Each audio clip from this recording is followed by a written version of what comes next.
Hey everyone, Christopher Ruocchio here, author of the Sun Eaters Science Fantasy Series, an 8-year veteran of the publishing industry, back with my bad daytime lighting, which is different than my bad nighttime lighting. We are here, of course, because Steve and I got permission to add 500 copies to the Diamond Edition project from Daw Books earlier this week. We're going to do that here in just a minute. Steve is running a little bit late.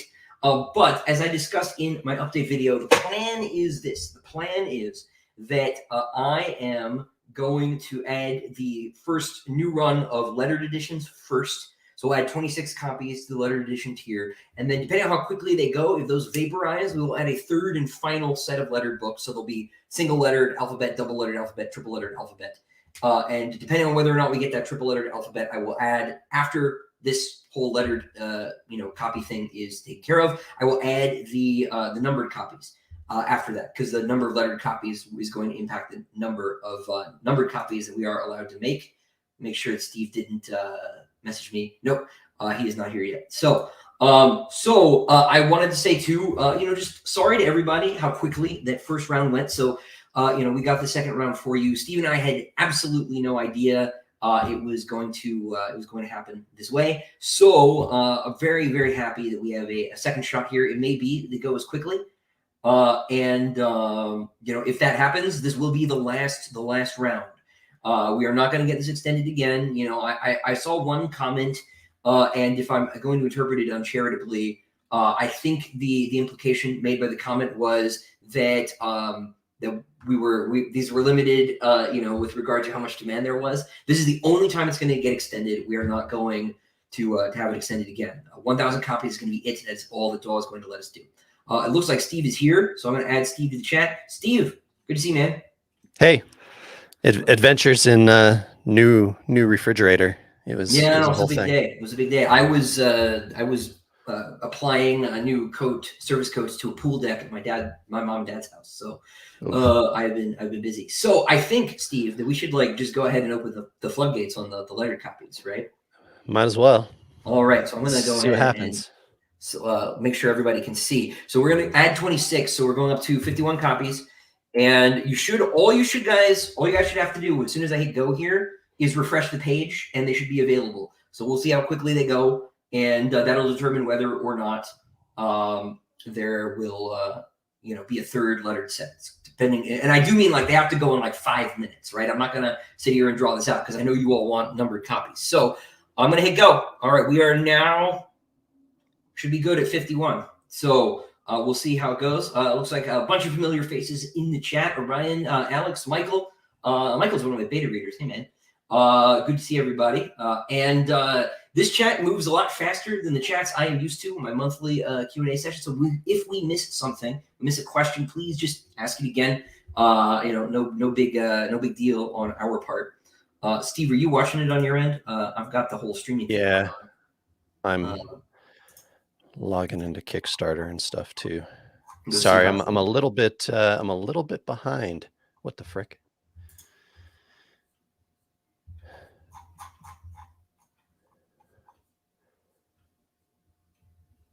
Well, yeah, there are currently 5 left of the lettered edition. So sorry about the silence there, folks. I only have 2 screens. It limits how much I can do. If I had 3, that would be another thing. It's one more screen than me. We're down to 2. I think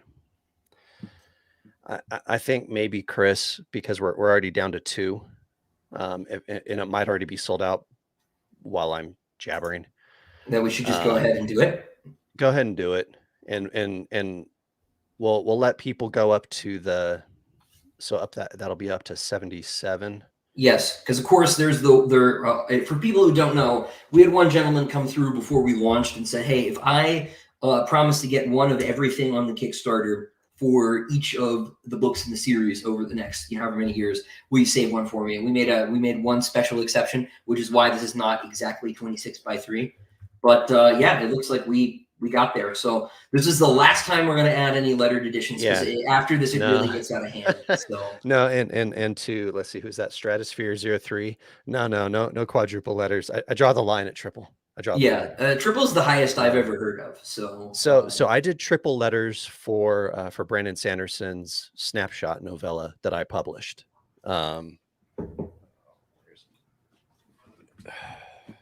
This is the letter to that. It's a novella, so the size is different, but this, nice tray case, and then the book's inside. So I did a triple edit on that just because Brandon's fans were awesome, and they wanted it just like you guys are. So, but no, beyond that is silly. I've never seen it go higher than that. So. All right, so we're going to go ahead and do it then. I have up to the number again to 77, and I'm going to hit go, and that should be locked in now.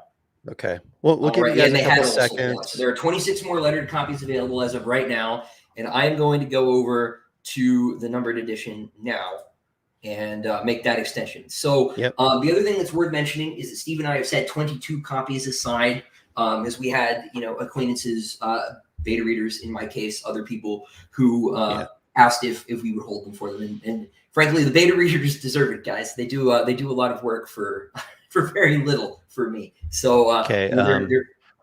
Well, while you're doing that part, Chris, while you're getting the numbers going, there's a question down here that says, if we got in on the first set, are we locked to get the single letters? The answer is yes. I already assigned those. Yeah, they are all already assigned. So as you all can see, we're going up to 900, because this plus the copies Steve and I are holding for personal acquaintances plus all the lettered copies equals around 1,000. I think I confused everybody with my update video. There were a lot of darn numbers in it, and but this is the right number. So 900 is going to get us to around 1,000 with the lettered and the remaining copies. So in, I guess, 5, 4, 3, 2, 1, go. You're so mean. A little bit. But it's updating now. Might take a second, but as far as my computer is concerned, it looks like we are live now. So okay, so for Frank, you just asked the question, what are the logistics for book 2? Is it a private Kickstarter for the ones who grabbed a copy of book 1? No, there will not be a Kickstarter for book 2, because Kickstarter sucks when it comes to like private reservations and stuff. I mean, at the very worst, we could go to Indiegogo, and they have a platform where you can make the listing private for just certain individuals at first, I guess. But even then, it's a little and so we'll probably just go private on it completely for you guys, just to make it easy. The plan tentatively is that we will have a private campaign page sort of through my website, which we will send out codes to the 1,000 people who backed book 1, so that you will have your first shot at the matching copy. So if you want book 2, you will have ample time, a month or something, to get in contact with us, and we'll make sure you know about it too, because we'll have your emails from all of this. And we will get in touch with you so that you can have, if you have copy 13, you will have copy 13 all the way through Nick. But yeah, so we'll make sure that you're good. You guys are awesome. I just refreshed, and there's like 4 of the triple lettered left. So you guys are rad. Yeah, how many do we have left? Oh yeah, we have 3 left. Per my computer. So no, guys, this is really, I kind of thought the second time it might go kind of like this, so I'm less surprised than the first time, but I really didn't think it was going to go like this at all when we launched, right? Steve and I, we said this on the last stream, we had sort of planned to do like I was going to stream weekly and try to have people on and to talk about things, which is going to be really stressful because I, of course, I'm having a kid any day now. But I was going to try it, and you guys have really made this easy, which, given the way that my life is at the moment, is a serious blessing, and for that I'm very grateful. Okay, Chris, I'm going to admit my my lack of culture here. So Michael Boudreau, I think that's how it's pronounced. Oh, Michael, yeah. Boudreaux. I'm a New Orleans Saints fan, so I'm pretty sure that's how that last part's. It says, "Can I get my lettered edition, the ancient English letter Thorn?" I don't know what the freak that means, dude. What does that mean? I do. It's it looks like Michael and I talked about this already, actually, because he's a nerd. Michael's one of my beta readers. I always get the Thorn backwards, but the Thorn makes th sound, and it looks like this, unless I'm backwards, in which case Michael will correct me. But I don't do a lot of Old English stuff, you know. So. See, if we purchase a number or lettered edition from someone in the future, would the rights transfer, and how might that work? Yeah, that's general. Well, I mean, that's up to the seller, right? Like the sellers can be jerk faces sometimes, and they'll say, "Yeah, I'll totally sell you book one, but the rights don't transfer." And when people do that, that's because they want to scalp them. But what I do when I sell limited editions like this, when it's in a series, is I say that. I say, "Hey, this is I'm selling you book one. I'm selling you that book plus the rights to the future books in the series, and I will notify the publisher that I have transferred said rights to the individual." And so that would be how we would prefer it work.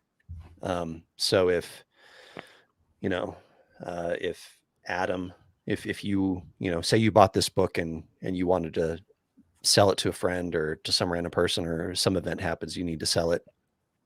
Sell the book with the rights, and let that person know that you're doing that, and then contact us like through Chris's contact form or something, and we'll take care of it. Yeah.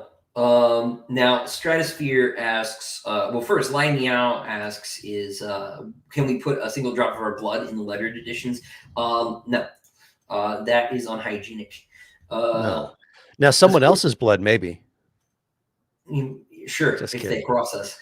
Your blood, Lie Meows. But not mine. Stratosphere asks, any word on colored end papers or the frontispiece? We did get both of those stretch goals. Yep. So yes, the end papers are going to be not colored but illustrated. Now we haven't quite hammered out the nature of that illustration yet.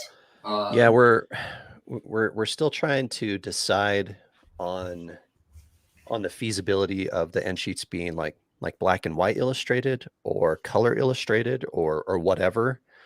Part of that is it depends on the final tally of this, because all this stuff actually costs a substantial amount of money.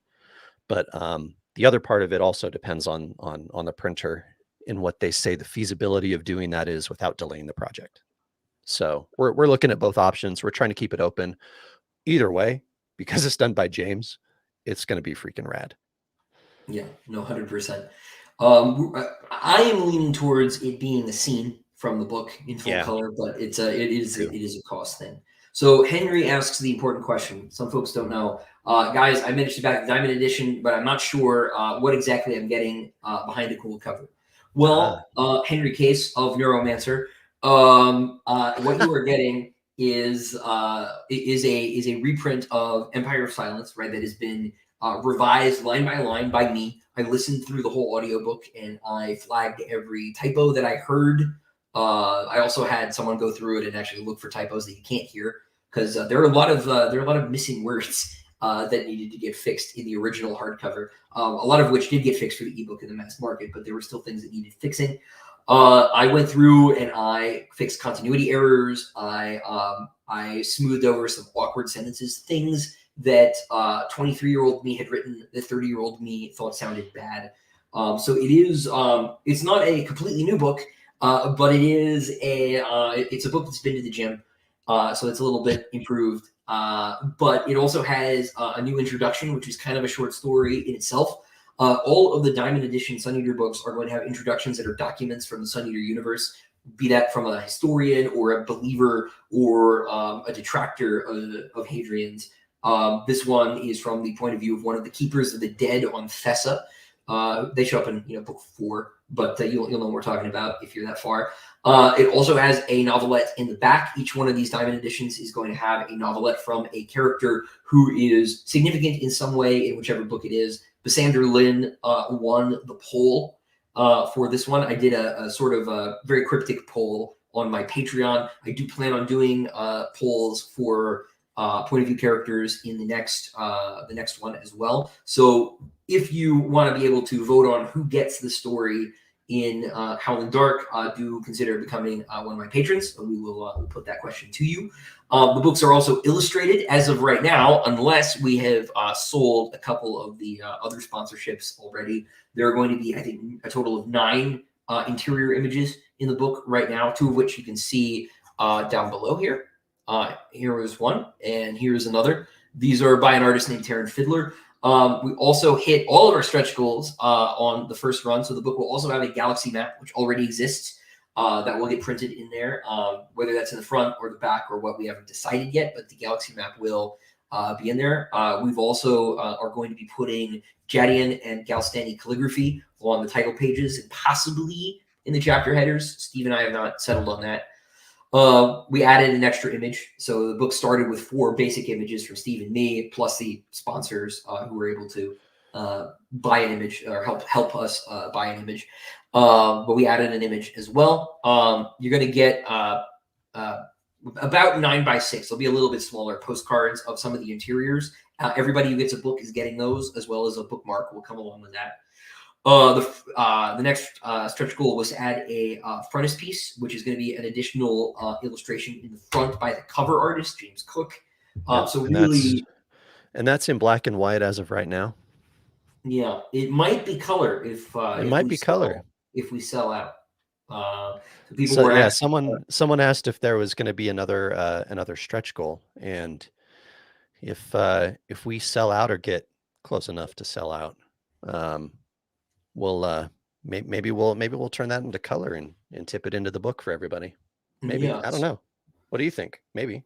Yeah, I think that would be good, because really the book is about as tricked out as we can reasonably make it without doing without needing to go back and change the price point, which we're not going to do. It really is.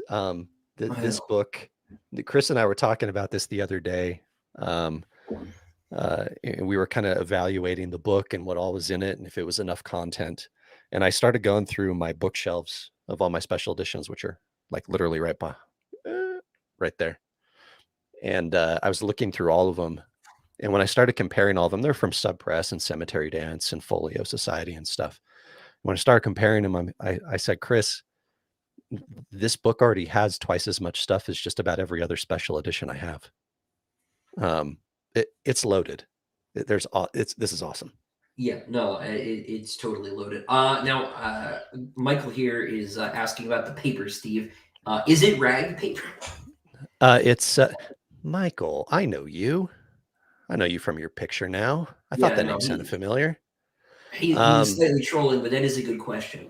I had a lot of people ask him.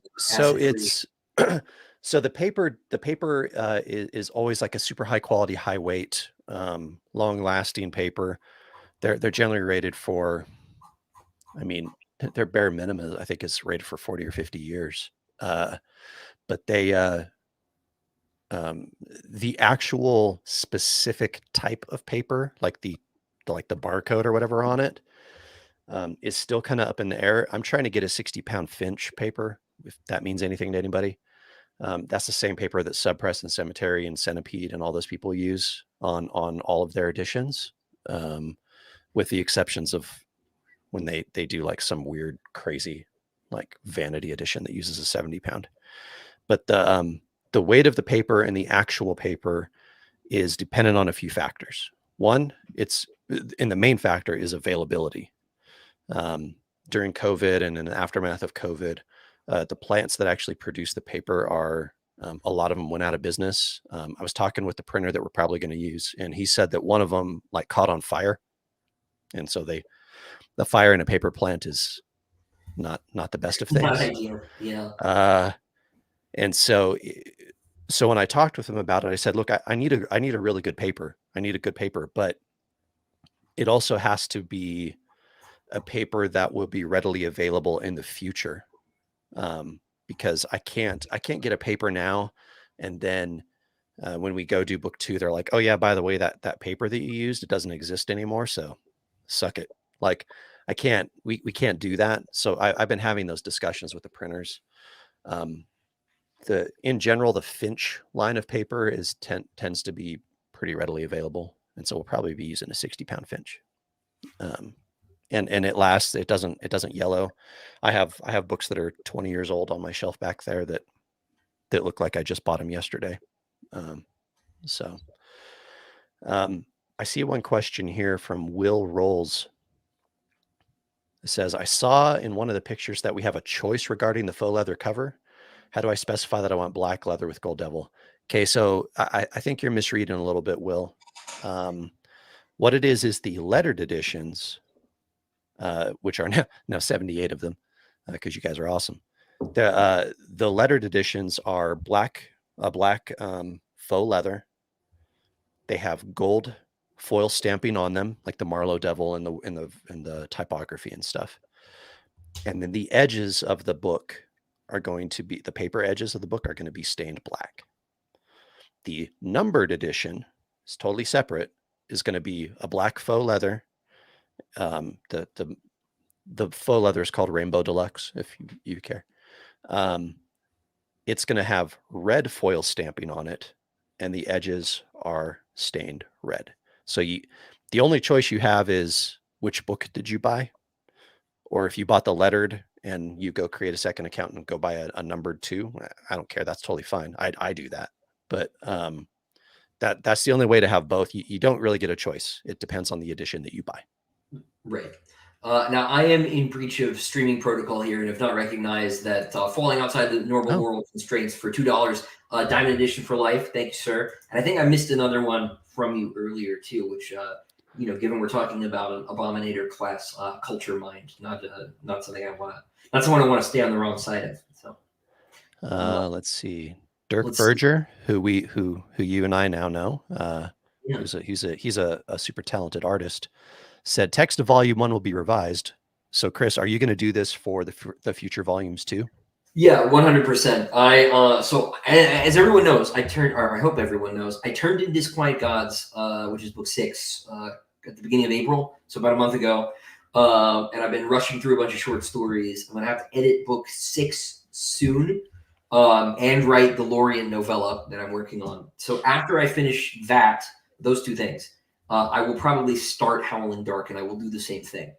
So what I've been doing is I listen through the audiobook, probably like 3 chapters or so a day, and I will take notes. Every time a sentence bothers me, I will write a few words from the sentence down so I know what to search for later. And then I will go through, and I fix them. Right, and they'll bother me either because I know something's wrong, or it just didn't sound right. I've said before, I'm a very auditory writer. I talk out loud as I'm writing all the time, which is why I try to do it by myself. And so having the audiobook read back to me helps me catch a lot of things that could be better, or things that are continuity errors at this point, because some little details get kind of blurry, things like distances or times. And I have been trying to straighten those out. I expect that the further I go into the series, the less and less sort of text revising is going to occur. That may end up not being true, but I think that's what's going to happen. Just because it'll be more and more recent. But yes, I will be doing that for all of the books. God help me. So that is the plan. Let's see. Okay, I've got one from Ali Turk, who says, I'm new to Kickstarter backings, but how long does it usually take for it to be delivered? So if you want to scroll down a little bit, Chris, on your screen to one of the rewards down there. Oh yeah, sure. Let's just go to the book. It's easiest. Yeah. Okay, so basically what you're seeing here, Ali, or Ali, I don't know, sorry. I barely speak English. It says estimated delivery is December 2023. So that's what we're pushing for, is to have this book in your hands by Christmas, because that seems like an appropriate Christmas present. Now, as far as delays goes, the 2 main things that could cause delay on this, and there are really only 2. And one is art. If the artists get backed up or whatever, for whatever reason, or, suffer a health scare or something. And then the other one is a delay at the printing factory with regards to availability of materials. But our goal is to get this to them well in advance, if possible, to the printer well in advance, so that if any of those small delays happen, we've already accounted for it. Yeah, once they get to me, it should be relatively quick. You've all seen me sign 500 tip-in sheets in a sitting. It'll probably take me 2-3 days to sign all 1,000, and they'll be getting packed and boxed up as I go, basically. Because I do not want 1,000 of these in my house any longer than strictly necessary. So. Don't have that much space. So, no, once they are to me, they will be moving as quickly as humanly possible. So, and it may be too that like the ebook will come much sooner than that. So some of the components may arrive well before December. Possibly the posters even will ship before then. So yeah, that's my personal goal, is to get the people who buy the posters out, to get them out. Yeah. Matthew, are the slipcases getting upgraded now? That is a good question, Matthew. Oh, I don't know. Let's see where we're at. So this was sort of a secret stretch goal. And that was if we sold 300 slipcases, we would put a cutout window in the slipcase so that you could see some of the art through it, probably Hadrian's face. We haven't 100% decided where we're going to put the cutout, but we're right on the edge. Well, we're just under 300 sold.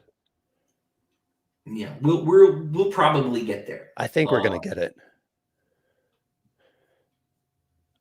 Palmer, speaking of, went through the process super quick to get a numbered edition. No way to add the slipcase after. No, there totally is. If you go to Manage Pledge on Kickstarter, there should be an Edit My Pledge tab, and you should be able to go through that and add a slipcase, add a poster, whatever you would like.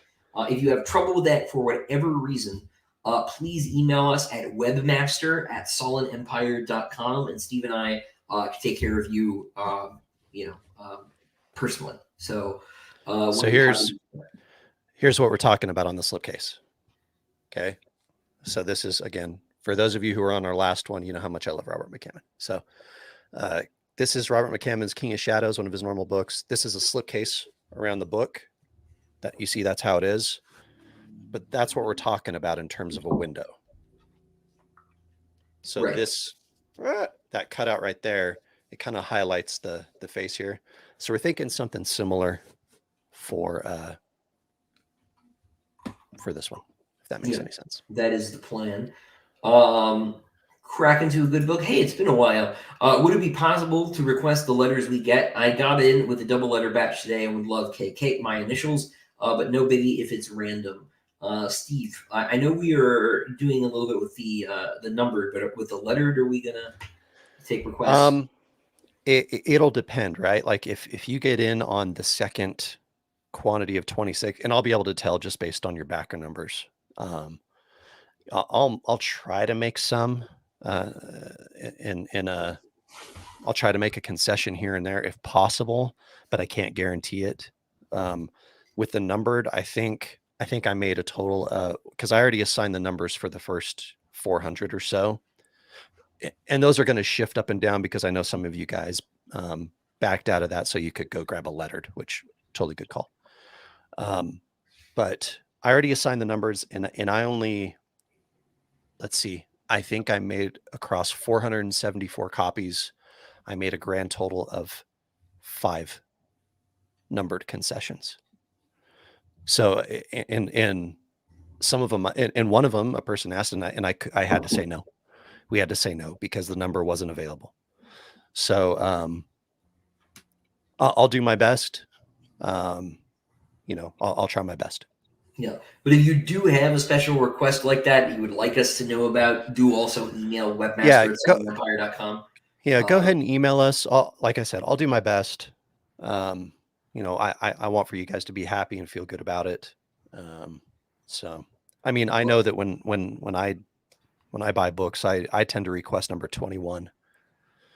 But that's me. So yeah. So we will try. It may not be possible in all cases. yeah. David asks a salient question. Purchased the lettered, but the Kickstarter doesn't allow me to go back and add a numbered copy. That is true. That is because the way Kickstarter works, they have tiers and then they have add-ons. The tiers are the first thing you click on, whether that's the ebook, the poster, the dust jacket, the canvases, or either edition of the book. And then you have the add-ons where it'll ask if you want to add something to your order. You can't select 2 tiers. The only way to do this is to make a second Kickstarter account, which I know is annoying, but that is how Kickstarter operates. So if you want to go do that, we still have, I think, about 200 copies of the numbered left. You probably have time, but I am sorry there's not an easier solution. We're sort of hemmed in by Kickstarter here. Let's see, another couple of good questions here from Ryan. Will you show off the next illustrations as they are completed? Great job, guys. All the backing is so well deserved. Well, thank you, Ryan. Thank you. But Steve, the answer is sometimes, right? Sorta. Yeah. Maybe. We'll do a couple, right? We're going to show a couple of them. But some of them, we don't want to show off because I don't know. And this is me. I love special editions. I have probably too many, but I love them. And one of the coolest things is when you get that special edition, the first thing that you do, you open the box, you pull it out, you probably smell it because it smells, special edition books smell a little bit better too. And then you start flipping through the pages so that you can see what all the art is. And when you see those brand new pieces, like, it's exciting. That's part of the present. That's part of the surprise. And we want you guys to experience that.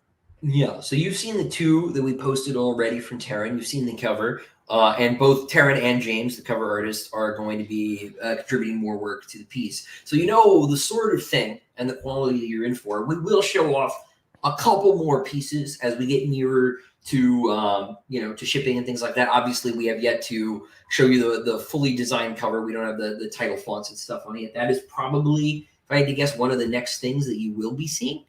In the next, I don't know, month or so, probably. Steve will correct me if my estimates are totally wrong. And we'll show you things like the map too. But we're going to space some of this stuff out. We're not going to do it all right now because we have to keep you engaged through, delivery. So we will be sort of drip feeding you some updates and some looks at some more stuff. But we do want to keep things a little bit secret so that you have a surprise. Now, specifically, the lettered edition has a colored tip-in sheet already, separate from the frontispiece stretch goal. Just has its own extra piece of art because it's the lettered edition.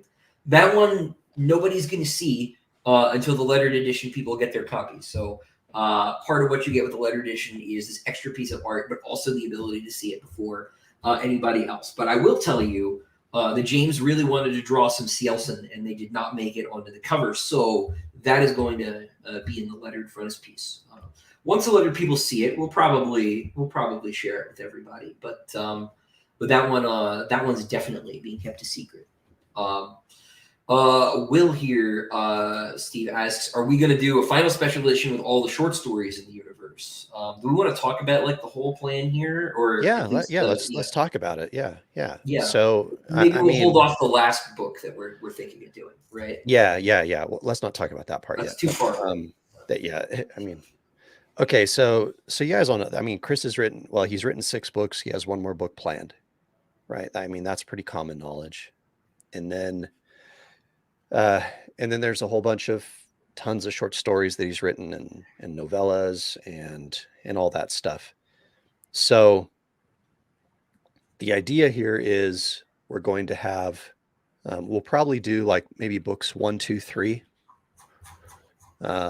And then right after that, I think we'll probably do a collection of, we'll do like maybe the short stories or maybe the novellas or something like that. The idea is to do all of it. Because, I mean, if you're going to have a set, it doesn't do you any good if it's not complete. Right. So this is gonna be a big one. We're gonna try and do everything. It'll probably be, I think, 3 volumes of short fiction after the 7 novels, because I've got a bunch of short stories already. The Tales of the Sun Eater, so we can add those together. I have 2 novellas written. By the end of the year, it'll be 3. So what we'll probably do is take those 3 novellas. I'll write a 4th one, and that'll be and that'll appear first in the Diamond edition for the novellas. And then each of these books has a novelette in the back, right? So we'll probably do a final volume that collects all of those and adds a few more, maybe 2 or 3 more novelettes in the back. Yeah. And those short fiction ones will probably not be limited. If you got a number, like we'll match your number, but because I don't have a publishing contract on any of the short stuff, like I own all of those, we'll probably just have that be open-ended. So if you got a number, we'll match your number, but everyone else will be able to get one that doesn't have a number on it. So that may just be the way my short story collection comes out. It might just be done through Kickstarter. Because the thing about that is what we can do. We can do like a nice trade or a nice like faux leather bound edition again, and then we can do a slightly like an unlimited run like trade edition or something. I mean, you see that with Subpress and stuff, and again, I'm that guy that I buy the nice edition and then I buy the trade edition to go alongside of it so that I can have one to read. I actually don't like reading my like really nice editions. I get anxiety reading them. And so yeah, no, me too. I own the first edition Folio Society version of Book of the New Sun that Gene signed. I barely touch them. They just hang out over there. Well, I've got the first edition of the Folio Society of Dune up there. Oh, nice. I don't with Sam's art in it, and I don't touch it. Yeah. I'm too scared. Yeah, same boat. Sam did the art for the New Sun stuff too. It's so good. Rose King, are there any plans on about how long the rest of the series will take? 1 year or a little faster? A little faster, right? Maybe every 9-10 months if we can. Obviously, printing and art notwithstanding. Yeah, the main part is the art. It takes artists a good amount of time to go through this. I mean, before Chris even announced the Sun Eater or the book 1 special edition, I mean, he and I, we announced that in April, very end of April, right? We were going through sketches of back in January, back in late January and early February. That's months. I mean, that's months. And that's because James is fast. James, the cover artist. You guys don't even understand how awesome he is to work with. He's freaking rad. He is a machine. He also gave us something like 20 cover sketches to choose from, which is an unheard of number. It's usually like 4. No, James is amazing. And so is Taryn, of course, but James is really, really fast too. They're just different. They're different in their processes, and all artists are a little different in their processes. But James, I don't know. It felt like this embarrassment of riches when he gave us all of the sketches to choose from. Yeah. Now, maybe we talk to James. We can show you some of those sketches sometime. But they were really cool. We would have to get permission from him though, because we want to be careful with that. Of course. Yeah. No. Artists don't often want to show you unfinished work, of course. But it was really cool. Let's see. How can we find? Nick has a good question. How can we find updates on when special editions for the next books will occur? Well, Nick, the best 2 things you can do for that. Now we should be getting everyone's email as a consequence of this Kickstarter. So we will be reaching out to you. But if you are paranoid, or if you just want to keep up with things in general, the 2 best things you can do are 1, subscribe to this channel, because I will absolutely be keeping everyone abreast of progress here on YouTube. The second best thing that you could do is go over to solidempire.com and sign up for my newsletter, because then I will definitely have your email address. And if for whatever reason you see that these updates are coming out about the Diamond Edition for Book 2 and you have not heard from us, it's probably down to a clerical error on our part. Please reach out and we will get that fixed. But we have a list. Steve's maintaining a list separate from Kickstarter of who got which copy. right? So, if you were 10, we know. He's assigned numbers for the first 400 or so people already. We will have the rest of the 1,000 sorted probably within the next couple weeks. And so we'll know, hey, we haven't heard from Nick here about his copy. We should go track him down, and we will try to do that because 1,000's a lot of people, but it's not so many that we can't find a couple dozen stragglers if we need to. So we will do our best to make sure. And you'll have, like I said, like a month between us putting them up for sale for the 1,000 people who got book one before we will count you as missing in action. Like you'll have plenty of time. Obviously, if we don't hear from somebody after like a month or something, we will assume that we have been ghosted, and we'll put those books up for sale. Right. The general public, at which point you do lose your rights, right? Whoever gets the most recent book owns the number, but you'll have plenty of time. Like a month is a lot of time, right? So it'll function spiritually like a Kickstarter campaign, right? In that you'll have all this time to get everything sorted out. But we will be doing our best to keep up with you. But do subscribe to the newsletter, subscribe to the channel. That way you'll know for sure. But Steve and I are planning on sort of rolling right into work on number 2 when this is done towards the end of the year. So we will keep going because this is a big project. This is a long series, and we want to do we want to do it all before I die. So, which could be tomorrow. Who knows? I was going to say, so we've got like 3 days. 3, yeah, basically. It's the stress, Steve. It's the stress. I know. I'm right there with you. Yes. Remember the last time we were on, the joke was how I was unemployed, but I'm not. I'm not anymore, and so that changed literally the next day, and so I'm back to living with stress again. Well, yeah, life comes at you fast. Very important question from Michael. How many diamonds will be embedded in the covers of the Diamond Editions, Steve Diamond? So what it is, so the front of it, something like this, instead of it just being like a solid color, it's just going to be like shadowed, like almost like drop shadowed or not drop shadowed, silhouetted, just pictures of me all across the cover. Right. So however many of those we can fit is how many there will be, Michael. Yeah, no. Obviously, for legal reasons, this is a joke. But and will they be ethically sourced?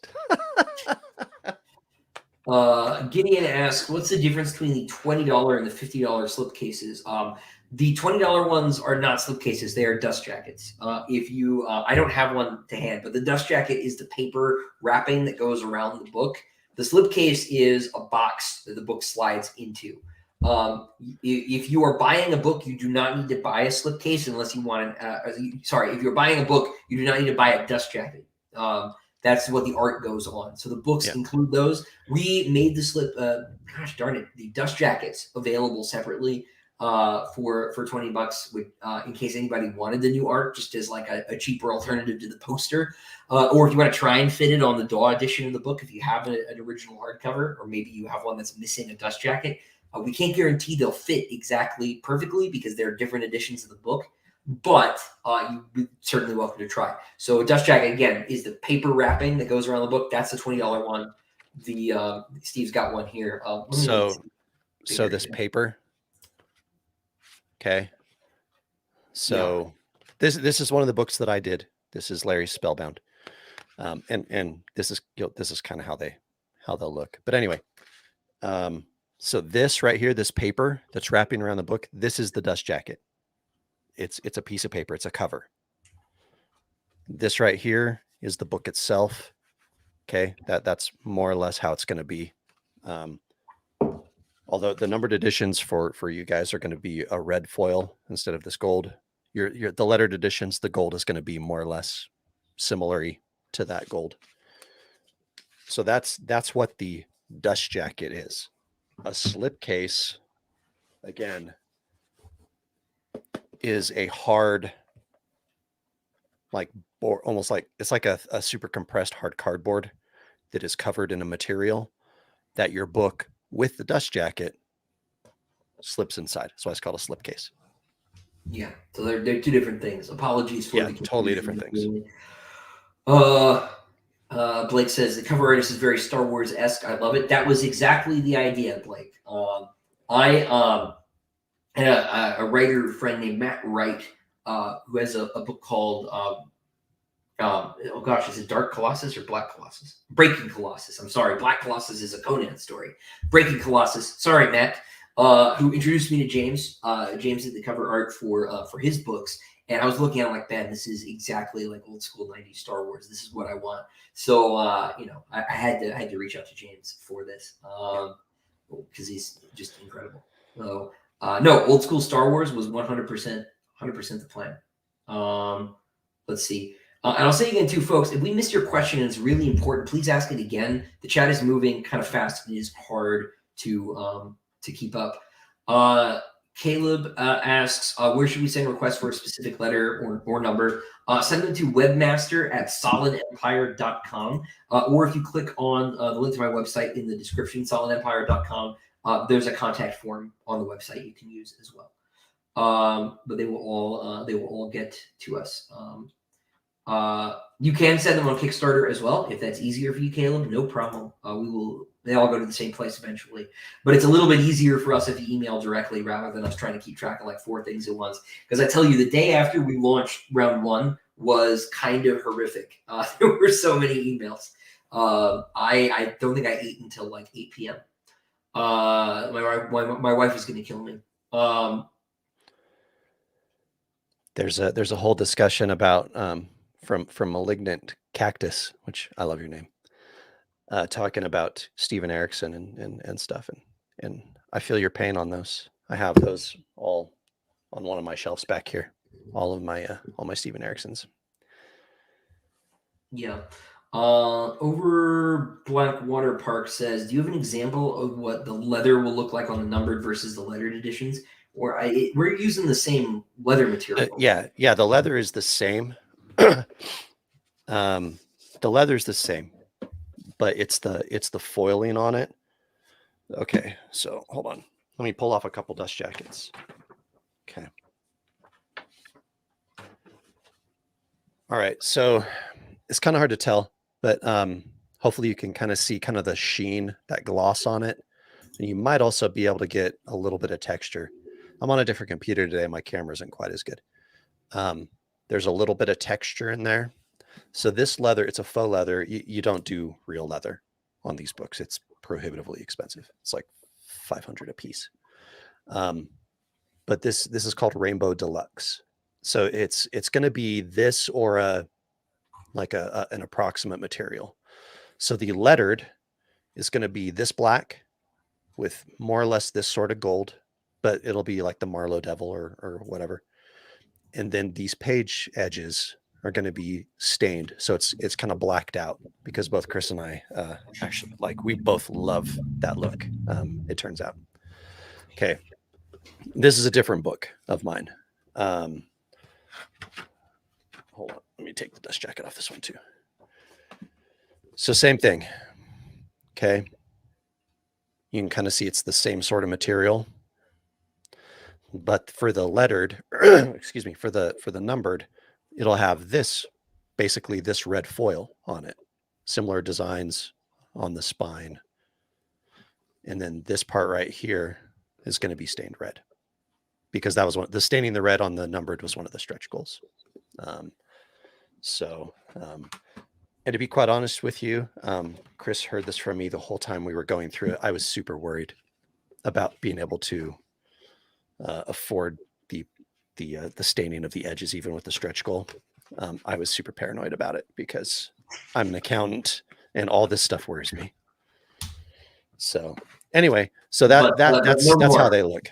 No, we're totally good. We're totally good. Even if the printers raise the price because they can, we'll be fine. Yeah, I got $2 from Zach Anderson. A diamond cutout on the slipcase would look good. Feels a little bit too much like I'm forcing myself into the process if I do that. I don't know. Feels a little too. Well, I'll use nice words, but it feels a little too self-referential. So no, we're talking, and I kind of want to do like a circle, or get the idea of, I don't know, some sort of circle or a design or something to it. I'm not Yeah, sure yet. I think a circle would be cool, right? We could like work in some quiet design lettering on the slipcase. I think would look really right cool. around it. Yeah. Lion meows. Sorry. The not Adrian asks, will there be an omnibus of all the short stories? Yes, yes. Eventually, that will be a part of the Diamond Edition process as well. Let's see. Lion meows. Can I make a 12-inch tall Hadrian figure? We are willing to pay $100 or more for it. Not as part of this campaign, but I've thought for a while that those sort of PVC collector statues would be cool. I do know, and I was talking to Chris about this. I do know like a world-class sculptor. So there's hope. There's hope. It would be pretty neat. He's doing sculpting for Brandon Sanderson right now. Oh yeah, I forgot. It's like a full-size bronze for his house, though, right? Yeah, yeah. That's so cool thing. It's a statue of Vin from Mistborn, so it's like, yeah, it's huge. It's awesome. Yeah, I'll keep that in mind, though, guys. I if you ever hear me use the word secret project again, there's a non-zero chance it has something to do with something like that. Because I want that too. It'd be cool.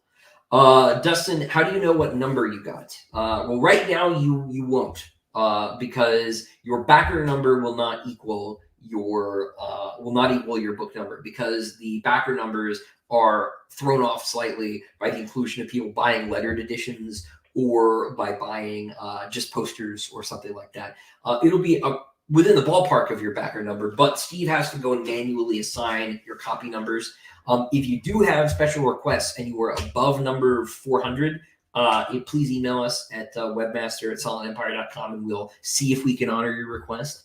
But if you're under that number or would like under that number, they're pretty much locked in at this point, unless it's someone who's very special. Let's see. You have to, Steve shaking his head. You have to be very special. Michael.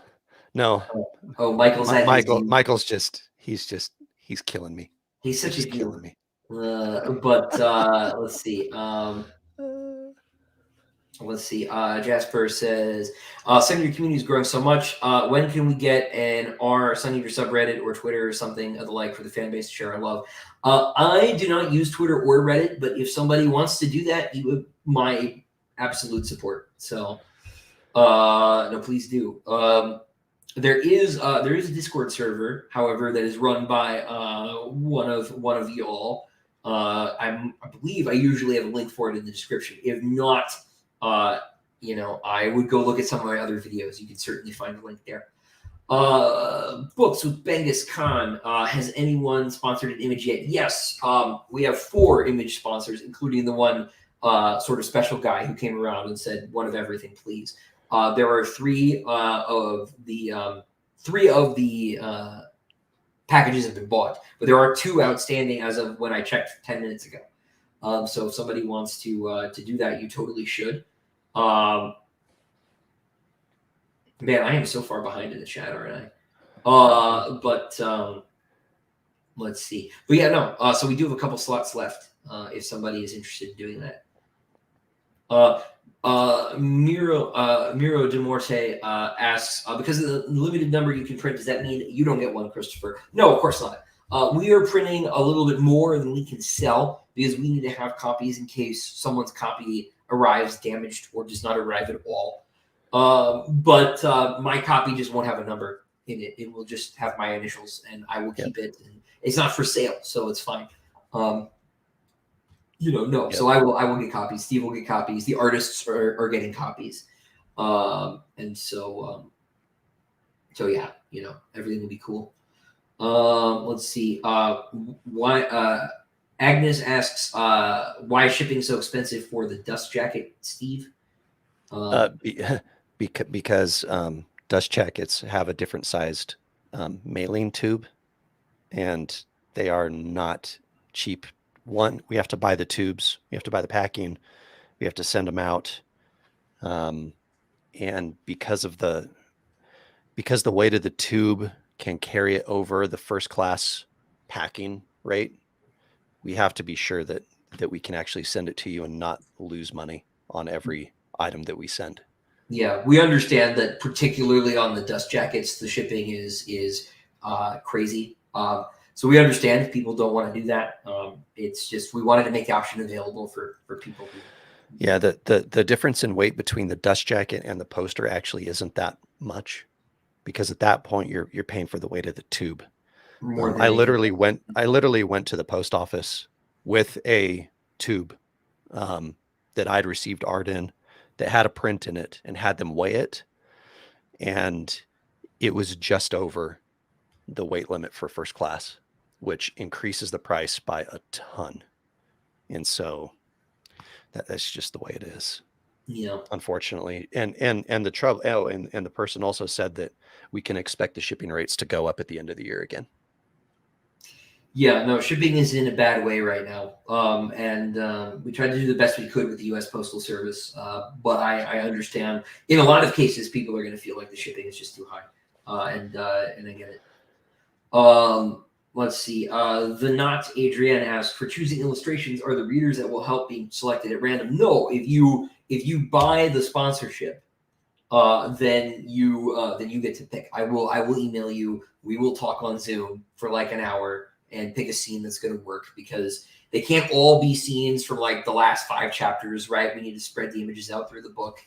They can't be things we've already picked. So I need to sit down with each of the sponsors and have a conversation about, which art piece is going to work, with what we've already got and with our budget and things like that. Because some images are going to be more complicated than others and thereby more expensive. So, that's a conversation that we will have if you grab one of those sponsors. So I've actually started scheduling them already. I'll be meeting with sponsors relatively soon. The ones that have already gotten in. How many suns would the Sun Eater eat if the Sun Eater could eat suns? 1, Michael. You know this. Read the book. Read the book, Michael. Let's see. Falling outside of the normal war constraints again for $2. Thank you, sir. Gotta go. Congrats. Can't wait to see the finished book. Can't wait for you to have it, man. Let's see. Jacob Malovich, please ship USPS to Canada. Everyone else scams us on arrival with fees. That's already in the plans. Yeah, we are shipping USPS to everywhere. So that is the plan. And then for,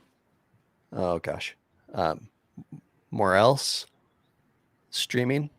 On my email, it says I was number 669. Would be fun to get number 666. There's always one.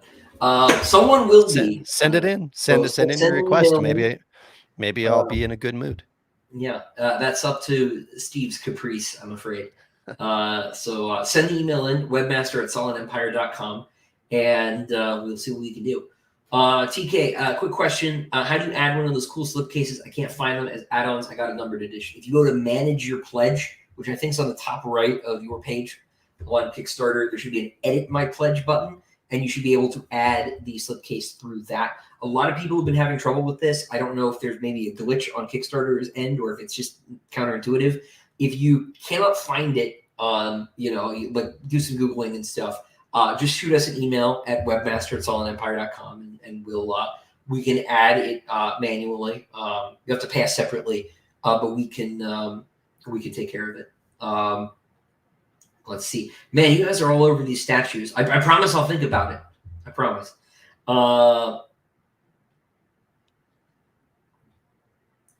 Let's see.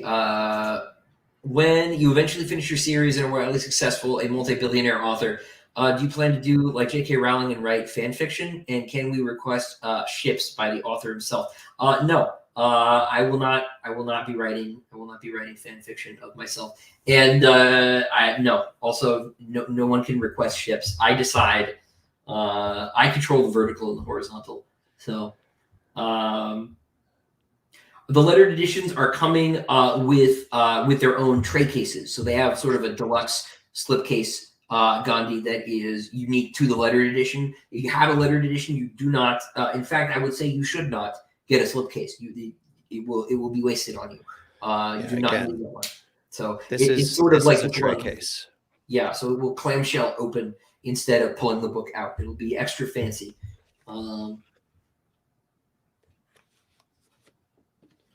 Let's see. Miss Archaeologist, just to clarify, the next books will all be done in the next 8 to 9 months. No. Each book will take about 8 to 9 months to do. So you do not need to save up that much that fast. You will be fine. This year we will do book 1. Book 2 will come out next year. Book 3 will come out probably either at the end of next year or early the year after that. As we go through, there will be years where there are 2 books out, but it'll usually be about 1 a year. But maybe every 3 books or so, there'll be 2 in a year.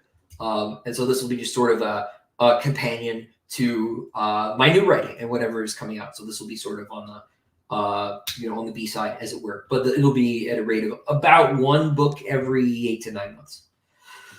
They're not going to all come out super fast. I mean, you have to do things like buy food and stuff. Yeah. We would rather you not starve, because if you starve, then you can't buy future books, and that seems counterintuitive to us.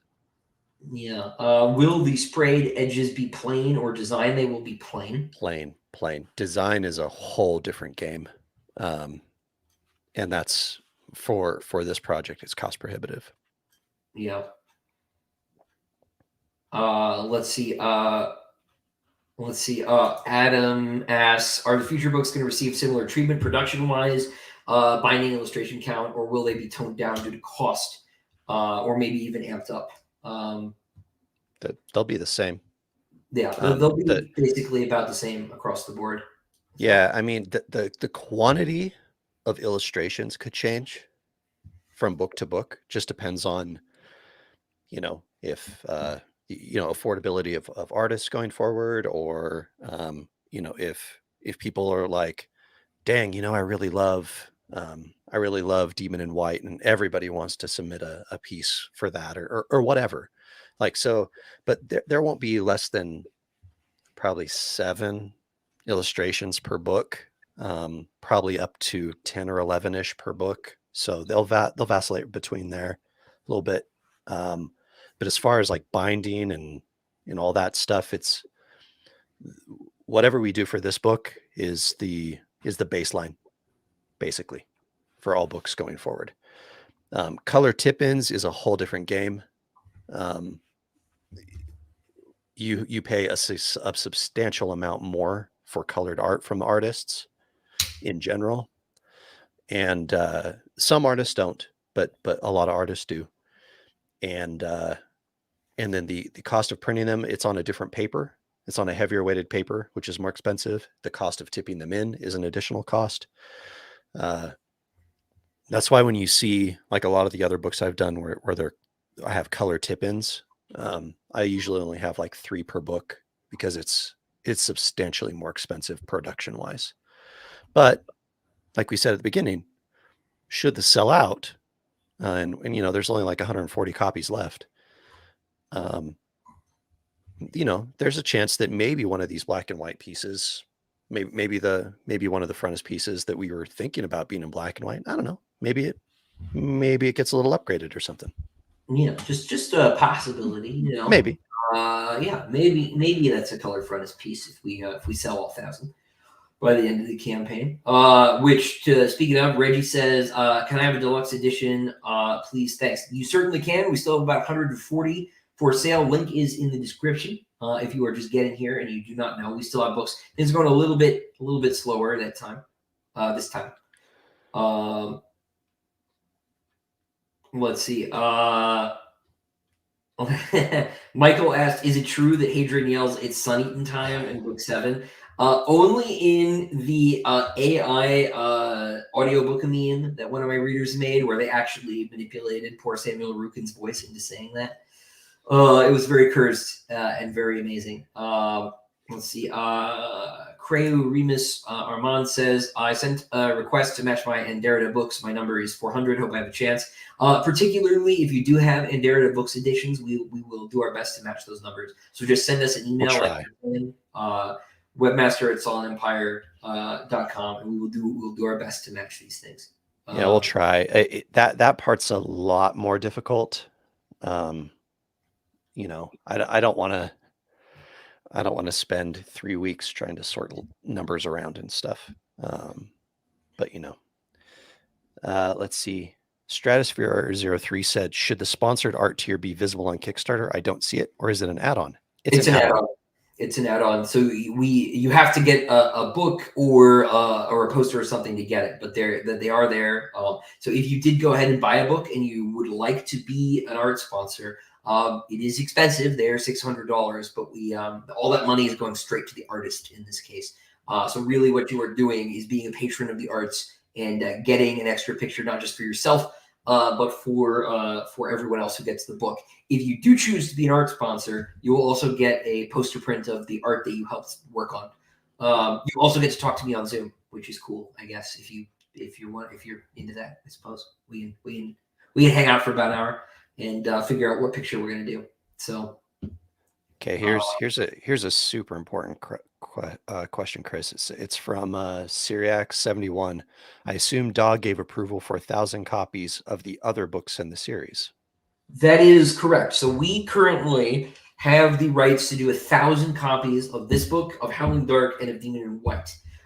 They are not willing to part with the rights for Kingdoms of Death or Ashes of Men yet, because those books are still in print in hardcover, and they don't want us to hurt their sales. So, which is like totally cool, totally understandable. So, the plan right now is to do these 3 books and then do one of the short story books, and then get the rights for 4 and 5. We don't foresee that being a problem anymore.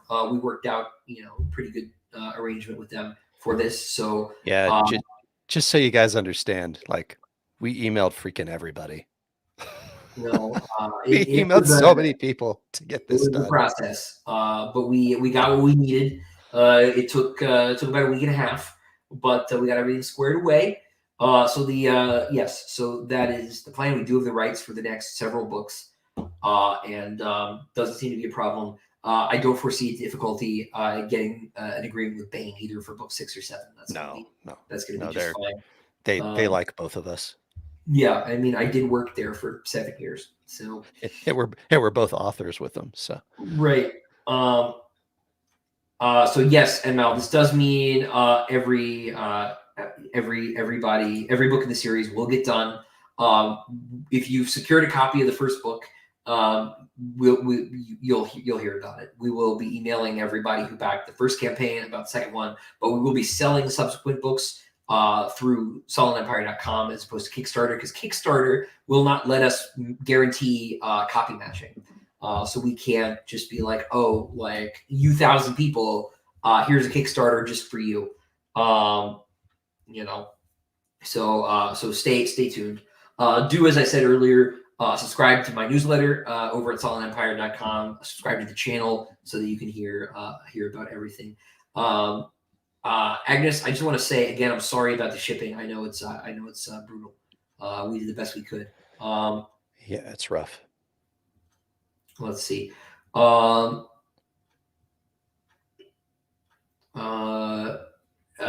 again, if you want to request a number, just email us at webmaster@solidempire.com. We can do our best. We can't guarantee we can give you what you want, but we're happy to hear all askers. Let's see. Except you, Michael. Except you. Yeah, you, Michael. Gosh. Thorn. You're gonna get double F for double fail. That's what's gonna happen, Michael. Oh man! For those watching, Michael is a good friend of mine, one of my beta readers, and a complete goober. So, Heretic, do we plan on having different artists for each book? The covers, no, certainly not. We're gonna try to stick with James all the way through. That is the plan. As far as interiors go, maybe we'll see. A lot of it depends on artist schedules. We can't guarantee that when we want to give an artist money that they'll have the time. These guys, I mean, they're not just like sitting there waiting for Chris and I to be like, hey, I can't wait to do just a book for just them. So we'll see. Regardless of what happens, whether it's the same artist or whether it's different artists, it'll all be good art. And we'll, I mean, that's one of the biggest parts of this, is to make sure it all looks awesome. Yeah, so we'll see what happens, but consistency is important to both Steve and me, so we'll see what happens. Christopher Lilly, are you speaking of consistency, are you going to try and keep future books at the same price, or could the price go up? That largely depends on production costs at the time of printing. You do get a little bit of scale the more books you print. Now we're not getting the scale that like Brandon Sanderson's getting. He's printing like 150,000 books of each book that he's doing, and it's nuts. And so he gets his books for, I mean, he's printing more than the major publishers are printing. He's printing more than Tor's printing of any of their books. And so, I mean, he is Tor, but he gets super economies of scale, and so he can afford to keep costs similar. For us, it's not quite that simple, and because we're using higher quality materials, and so a lot of it has to do with page count. And if you notice, book 2 and 3 are just a little bit bigger than book 1. And so if we go through the process, and if the quote that I'm given is the same per book as it is for Empire of Silence, then we'll try to keep those the same. If not, then we might have to up it a little bit. But I mean, we're not going to do like the subpress thing where, like they just did Forge of Darkness, the new Erickson, the newish Erickson book, and it was $295 for the numbered. Like these costs aren't going to go up that high. That's freaking nuts. But yeah, but it could go up to 125 or 125 or so. Yeah, I can't promise this, but my goal is to not have any of these go over 125, because I just don't want to. I want to keep this as manageable for you guys as I can. Yeah, exactly. This is already a lot of money, but books 2, 3, and 6 particularly are very long, so that might do something to our print costs. As you all know, the length of these books is long enough that they cause problems for regular publishers. Everyone's always telling me, "Oh, write really long books, Christopher. We love them." You do, but publishers and booksellers don't actually. It's very hard financially on the publishing industry to write books as long as mine. And mine are substantially shorter than some people who live, in Utah and do Kickstarters. Tazza Tom says, I have Anderida editions. Are they making a new edition? They are still, yes. Anderida Books and I have not stopped working together. This is not an alternative to my business arrangement with Rob. Rob is a great guy. And Rob actually, kindly shuffled some of his plans around so that we could do this Empire of Silence first. He is going to be doing a version of Empire of Silence probably next year. So if you do not get one of these, or if you want another one, he is still going to do an edition of Empire of Silence that'll have new art by Kieran Yanner, so it'll look more like the original run of books from Daw, just a new cover, completely new art. It'll probably be a scene, and it'll probably be a wraparound. But especially if you live in Europe, for example, shipping will be substantially easier on those. In the past, Anderida Books, the shipping has been pretty hard on my American readers. I understand the reverse is kind of true in this case, but there are still going to be Anderida editions. There'll be a third and other stories book out this year, provided I finish writing the other stories. I need to write the novella, the Lorien novella. So, hey, Chris, for those Anderida editions, just for further clarification, are they going to be illustrated on the inside? Probably not, no. Okay. But they will have the other features of the Anderida books. So the Anderida ones are cloth bound, and they will have foil stamping on the boards too. It's actually Anderida Books and me that commissioned the devil symbol that's going to go on this cover as well. We split the cost. Rob was super cool about this. They're going to that way we can put them on both editions. So Anderida Books in no small part to thank for the Marlowe Devil and for the other symbols that'll be showing up, because there will be a new one on each book. They're cool. I've already got 5 symbols. I do not have the one for Howling Dark for our Howling Dark yet, but it's only a matter of time. But so they're going to be very different editions. Yeah, they will look quite different. So you can, they have 2-color printing as well, so they'll be red and black on the inside, which will be, or probably red and black, might be a different color on the inside. So those are totally worth looking into as well.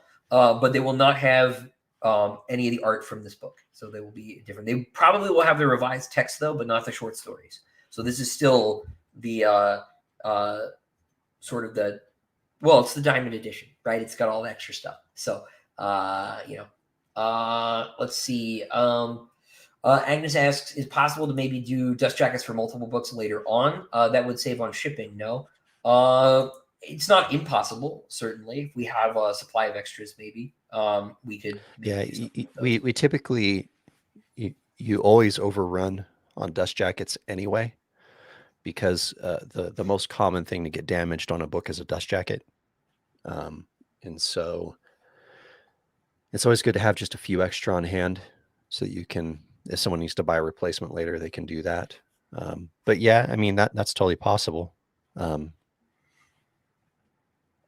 Yeah, if Agnes, down the road you wanna reach out to me directly, we might have some extras or something. Once we have 3 or 4 dust jackets, we can maybe, even if we don't do it as part of a campaign, we can maybe do something for you, because I should have some extras floating around my house at some point in the future. Let's see. Actually, that's what I hate doing this. Right up there. There we go. All this stuff right here, those yellow envelopes. That's extra. Those are like extra jackets and tip-ins and stuff from some of the other projects I've done. $2 from my wife. Jenna says the people are asking about Hadrian underwear. Nice. I don't know. We'll see. I was just assuming I saw that part of the chat, and I just didn't know what to say, dear. I just assume he goes commando. Yeah, I don't know what undergarments in the future are like. That's a detail I hadn't thought about too much. I mean, I swear every time I open the book, he's like coming out of like the fugue sleep or something, and he's freaking naked. So right. Well, what's the difference? You don't want to get freezer burn from your boxers. Probably not. It's frowned upon. Let's see. Yes, there is. But yes, the Andarita books have new cover art, Gandhi, 100%. And it'll be the same guy who did the basic DAW editions. Let's see. We reached the bottom of the chat. Holy cow. Unrelated question. What are you reading right now? Ooh, okay. Steve, what are you reading right now? So I tend to read a couple books. I'm actually reading Howling Dark right now. I'm about 100 pages in, and quite enjoying it as expected. And then I tend to do like one physical read book and then one audio book, just depending on where I'm at. For audiobooks right now, I'm kind of making my way through the Galaxy's Edge series by Nick Cole. Cool. Because it is very Star Wars, and I can listen to it. I don't have to like focus on it. I can listen to it and just enjoy the story and what Star Wars should have been. And so those are the two main things I'm reading. And then, but on the whole, unfortunately, I don't get a lot of time to read anymore because I'm so busy writing. I mean, I'm writing a series of thrillers with a guy. I have a couple of short stories that are due by July. And then I have the sequel to the book I wrote with Larry Correa. That book was called Servants of War. I have the sequel to that I'm writing that's due in November. So that's kind of where I'm at. I'm kind of swamped right now, actually. Yeah, that's a lot to be going on with. I'm in a similar spot. I do not have a lot of time to do any for fun reading at the moment because I'm about to start reading Disquiet Gods again, and I had just stopped looking at the damn thing about a month ago. So I was not looking at any books for a minute because I wanted a bit of a break. But I'll be right back into it in just a moment. Let's see. But yeah, I will be reading that presently for work. Most of my reading is for work at this point, right? It's honestly, writing and reading occupy the same sort of like brain receptors basically for me, and this is kind of a common problem as I've talked to other writers. But like if I write science fiction all day, I don't want to go and read science fiction. So usually when I'm reading at all, I'm rereading something I already love. I usually read Lord of the Rings like once a year. Sometimes I'll read something else again. I'm supposed to read, if Jake Bishop is watching, I'm supposed to read Brightness Long Ago by Guy Gavriel Kay. I promised him I would. And I love Guy Gavriel Kay. I just hadn't, I'm like 4 books behind. And so I really should do that, Jake. I know that if you're here and are ready to bully me. But yeah, that's probably the next book I will read when I get to it. In the Middle of Two Towers, nice. No, I try to do that every year. I watched an interview with Christopher Lee once where he's like, "Oh yes, I read The Lord of the Rings like once a year." I'm like, "Well, he is the best Christopher, so I should try to get on his level in at least one way." But yes, important question from Belemris. Any shot of ribbon bookmarks? The lettered editions have them. The numbered editions will not have them. We're not gonna add them. I think is the plan. We talked about it, but but no, we're gonna keep that because if we add them too, then the lettered editions really stop being specialer and specialer. So and they're not they're not the cheapest thing to add to a book. Either, right? No. If you want like an actual decent one, they're not cheap. Right. So and again, we're trying not to make these like suppress prices. Right. So. Right. Yeah, no, probably no on the ribbons. Although if you got a lettered edition, you do have one. But we don't want to turn the numbered editions into the lettered editions because then we would have cheated the lettered edition people too. So. And there will be a bookmark. So one of the earlier stretch goals was, it's kind of some art postcards, some art cards.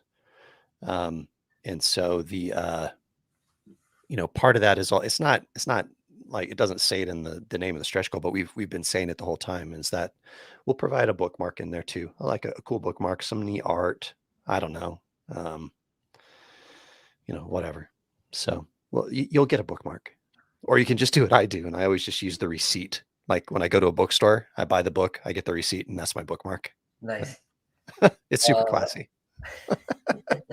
Enmal says, I think there's 130 books left for the numbered edition. If we don't reach 900, does that mean this won't be signed off? No, we are fully funded.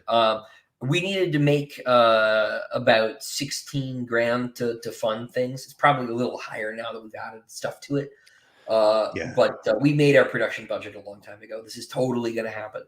So no worries on that front. Which reminds me, there is one thing I wanted to make sure we discussed. Right, there's a lot of people have been asking, why don't we have any mock-ups of things yet? Like, do we have any pictures of the finished book? The finished book doesn't exist yet. And the thing here is that like all of that stuff is expensive. And Steve and I had to fund this out of pocket to get everything going. And art, particularly good art, was very expensive. If you want to ask Jenna here in the chat, money's a little tight right now. And we could not get the books completed before launch. So partly what this campaign is paying for is for our ability to finish this. The interiors cost several $100s to get done. The cover was not cheap. And so we needed the campaign to help finish the book. So what you will see as we go on is updates from us showing you some of the stuff as things come in.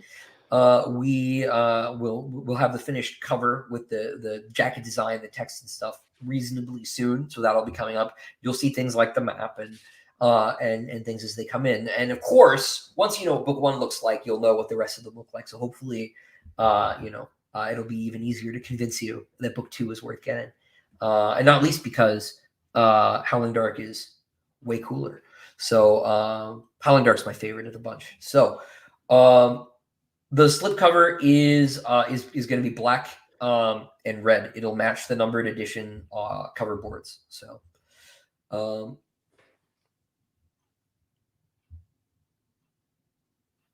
Yeah, let's see. Um,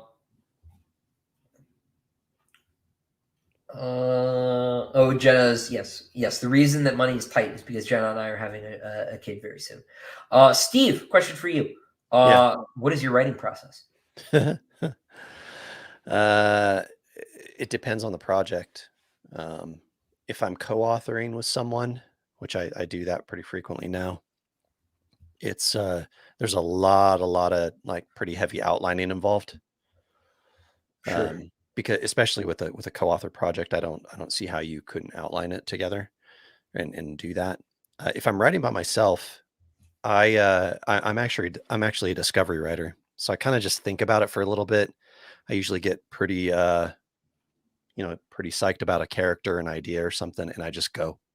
I just start writing, and then when I'm not working, like day job and stuff, I try to get 2,000-3,000 words down a day into the book.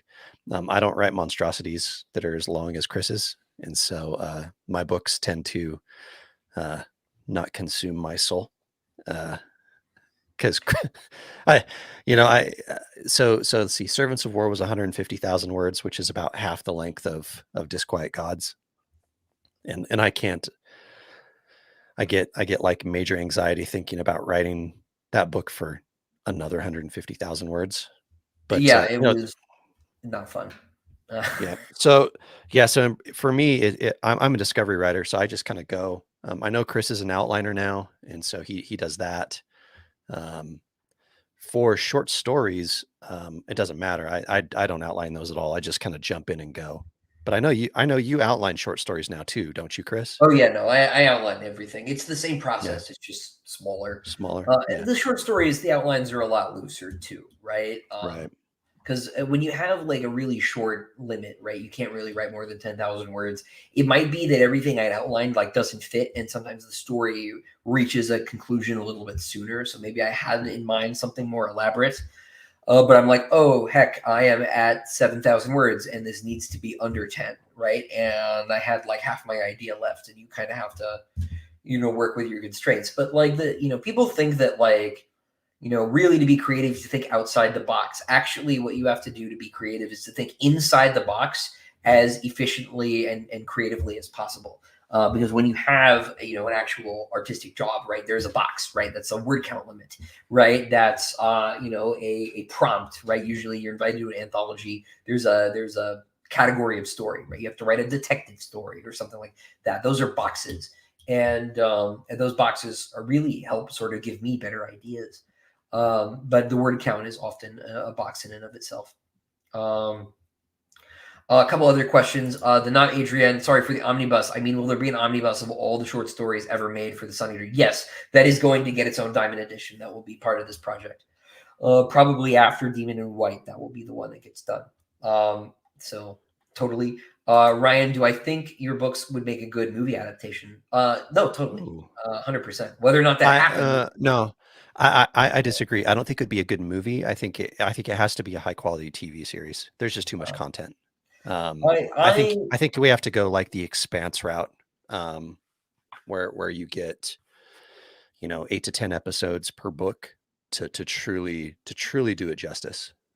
Sure. I mean, I don't disagree. I think there's maybe a way to do it, because adaptation is, not one to one, right? Like you couldn't possibly adapt Hadrian's voice, right, as narrator, Yeah. right?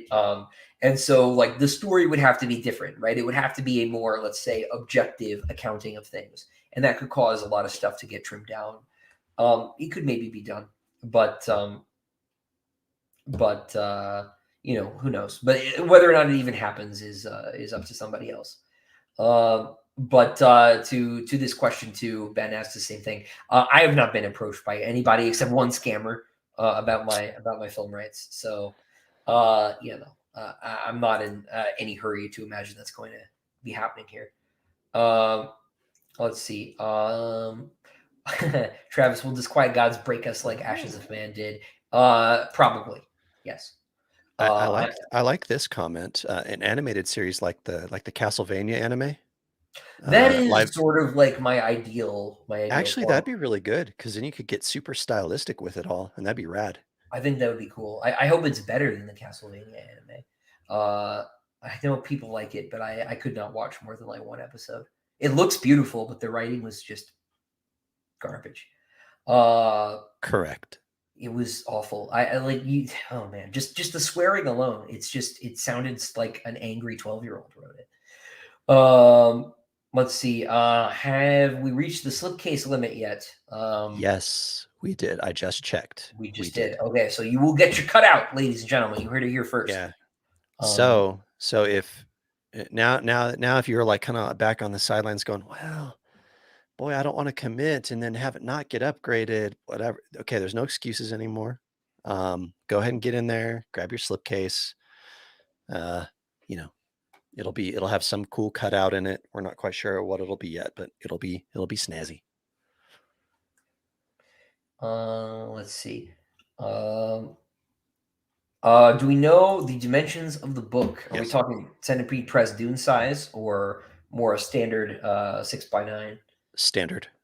Standard. The oversized 7x10, 7x11, whatever books are substantially more expensive, which is why Centipede Press charges a gajillion dollars. Don't get me wrong, they're freaking amazing.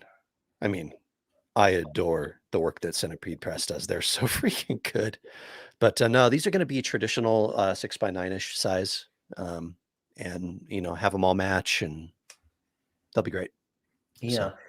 So. Steve, Jonathan wants to know if you could show us one of the books that you made. Sure. Okay. I think I can make just you on the screen real quick. Give me 1 second. No, I can't. No, okay. I don't think I can. Okay, so I'll show you this one. This one right here. This is Snapshot. This is a novella that Brandon Sanderson wrote. He and I got to print the limited edition of it. So this is the lettered version of it. And this is one of the books. Okay. For this one, if I can get the freaking dust jacket on. This one, it's kind of hard to tell with the coloring in here, but the faux leather on this is a green color with gold because it matched this. The artist for this is Vincent Chong. He's out of the UK. I love him. He's wonderful. On the inside, let's see. So for example, this is one of the ones where I had full color art on the inside. You can see here, this is kind of how it's laid out. They're pretty standard as far as limited editions go. It's a very, very, very pretty book. There was 1,000 copies of these and a 78, a triple lettered run, basically like we're doing with this Empire Silence. The funny thing is, and I haven't told anybody this until just now, I cleaned my office. I cleaned it like a little bit ago, sort of. I mean, you can still see boxes over there, but I found a whole bunch of publisher copies of this in my office. This book has been sold out since 2017. But if you go over to Vault Books, I have publisher copies over there if you want to buy them. Anyway, so that's this book. Let's see. Well, I showed you. This is the lettered of Hard Magic by Larry Correia. This is a full-size tray case. This is the size of the tray cases that the Empire Silence will be in. It's huge. And so inside, oh gosh, is Hard Magic. And again, these ones are full color, like 3 full color illustrations on the inside. And I've done the whole trilogy. I'm just waiting on the 3rd book to be delivered.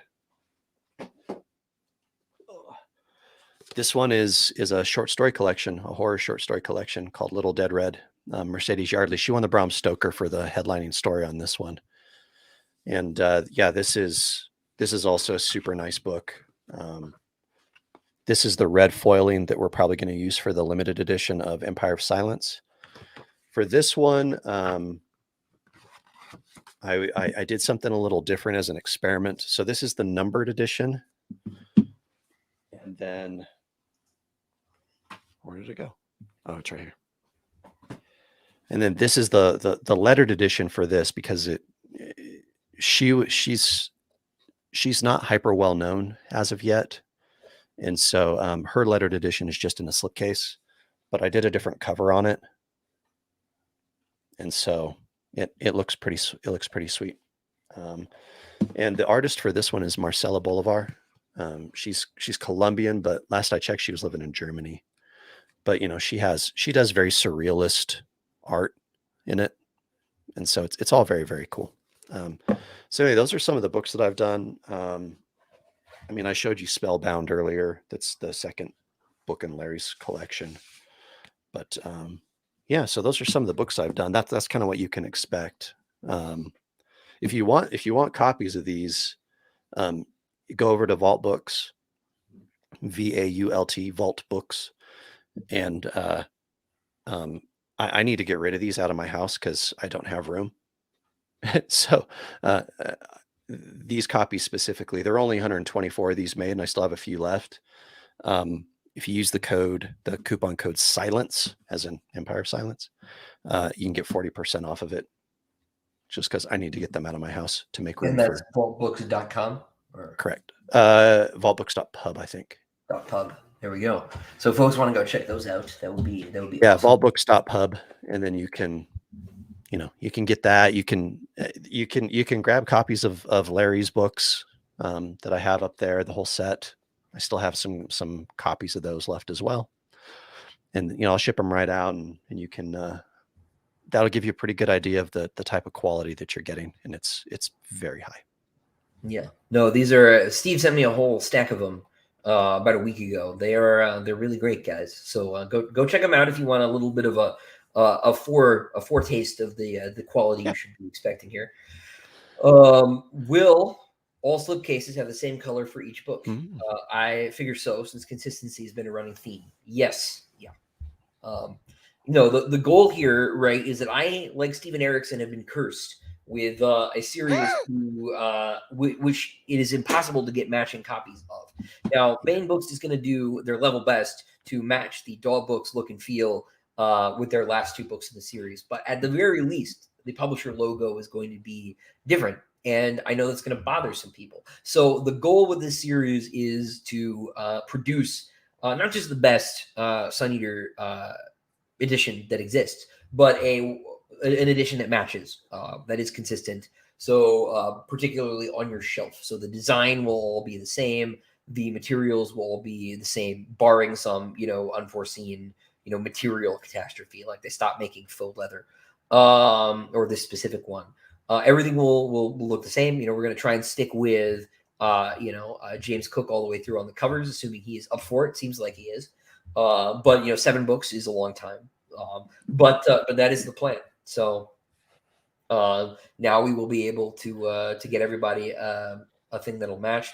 Daniel here says he cannot see how to add a slipcase. All you need to do is go to Manage Your Pledge, and then there is a button in there that says Edit Your Pledge, and you should be able to add any of the add-ons through there.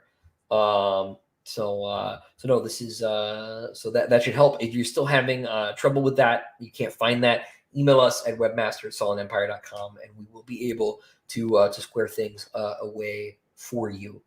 I got a few. Perfect. Looks like you found it. Yeah, cool. Oh, got it. Awesome.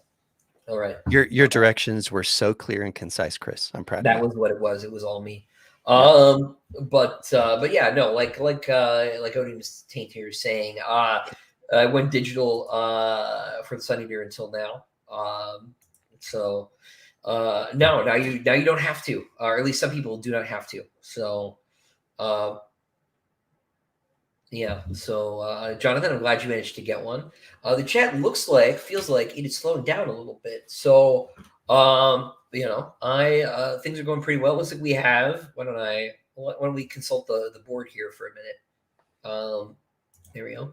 It looks like we are almost at 150 grand, which is amazing. Thank you, everybody. We have 910 backers, 25 days to go. But as of right now, the lettered copies are all gone. All 3 alphabets are gone.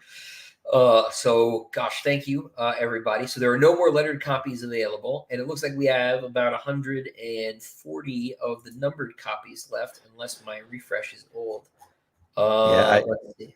It's 129. 129. So we've still got some copies available, which is good. It looks like we may not run through all of this by the end of the stream, which is cool. That means if you hear anybody looking for a copy, we will have one. Hey, really quick, David Layton. Yeah. You tried the coupon code silence, but it didn't reduce the price of Snapshot. No, that coupon only works for Little Dead Red. Snapshot, because it's completely out of print and stuff. That those copies are full price. Yeah, well, there you go. Ryan, do you think you'll be doing a monthly update on Kickstarter? At minimum, yes. I will be sure there's at least one update out every month. There will probably be more than one as we have things to tell people and do, right? Because there's plenty of stuff to show. And so yes, we'll be keeping things updated. I lost you all when I denied you the Sun Eater brand underwear. Look, we got to do a lot of focus testing and market research. I'm not going to sell you just any underwear. Oh Lord, you guys. Let's see. Unrelated, Makuzi says, Musan, Kendall, Leibowitz are my favorite reads. Heard you say something similar once. Any recommendations in that style or genre? Man, that's a tough one. Because who's like Gene Wolfe? I mean, Jack Vance, if you've never read Jack Vance, is who Gene Wolfe is sort of riffing on in Book of the New Sun. Fritz Leiber to an extent as well. Those are sort of similar worlds, similar feelings. The writing is not on the same level, but it's Gene Wolfe we're talking about. And as for Chemical for Leibowitz, man, I don't know if there's really anything quite like that book. But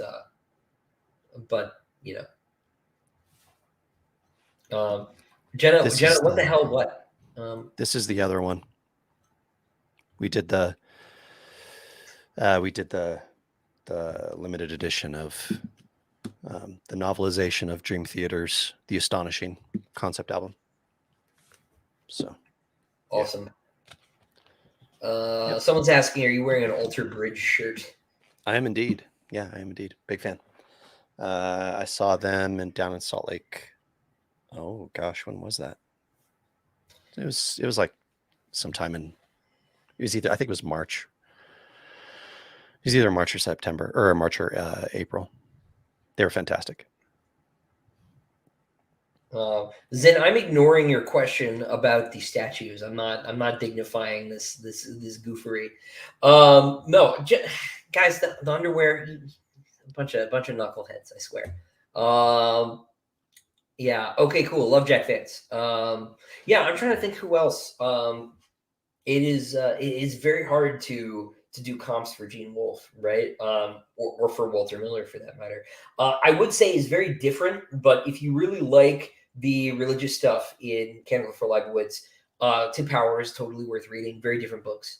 But he he's as Catholic as Walter Miller is, right? So he's got some of that going for him.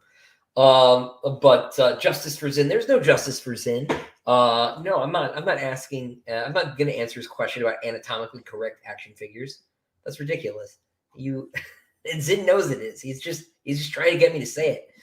Liam, I ordered a numbered edition and I'd like to add a slipcase. When they come as 2 packages, as I live in the UK, so the shipping is expensive. No, they will not.